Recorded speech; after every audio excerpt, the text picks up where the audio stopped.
இந்தியாவில் unified payments interface மூலமான பண பரிவர்த்தனைகள் கடந்த அக்டோபர் மாதத்தில் இதுவரை இல்லாத புதிய உச்சத்தை எட்டியுள்ளன.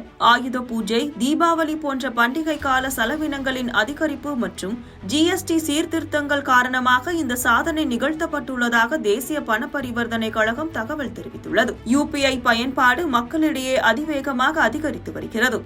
சிறிய பெட்டி கடை முதல் ஷாப்பிங் மால் என அனைத்து இடங்களிலும் யுபிஐ மூலமாக பண பரிமாற்றம் தற்போது நடைபெறுகிறது. ஒரு கிளிக் மூலமாகவே பணம் அனுப்பவும் பெறவும் உதவுவதால் இது இந்தியாவில் மிகவும் பிரபலமான பண பரிவர்த்தனை சேவையாக வளர்ந்துள்ளது. கடந்த அக்டோபர் மாதத்தில் நாட்டில் மேற்கொள்ளப்பட்ட யுபிஐ பரிவர்த்தனைகள் குறித்து தேசிய பண பரிவர்த்தனை கழகம் வெளியிட்டுள்ள தகவல் படி ஒரே மாதத்தில் யுபிஐ பரிவர்த்தனையில் ரூபாய் 27.28 லட்சம் கோடி பண பரிமாற்றம் செய்யப்பட்டு புதிய சாதனை படைக்கப்பட்டுள்ளது. இது அதற்கு முந்தைய செப்டம்பர் மாதத்தை காட்டிலும் 9.5% அதிகமாகும்.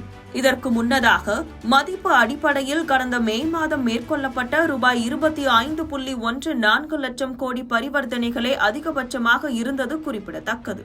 மேலும் எண்ணிக்கையின் அடிப்படையில் கடந்த மாதத்தில் யுபிஐ மூலமாக மொத்தம் 2070 கோடி பரிவர்த்தனைகள் மேற்கொள்ளப்பட்டுள்ளன. இது அதற்கு முந்தைய செப்டம்பர் கணக்கை காட்டிலும் 3.6% அதிகமாகும்.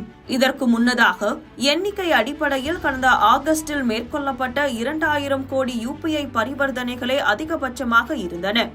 இந்த சாதனையானது ரொக்க பரிவர்த்தனையை குறைத்து இந்தியாவின் பொருளாதாரத்தை மின்னணு பொருளாதாரமாக மாற்றும் மத்திய அரசின் இலக்கிற்கு மேலும் உத்வேகம் அளித்துள்ளது.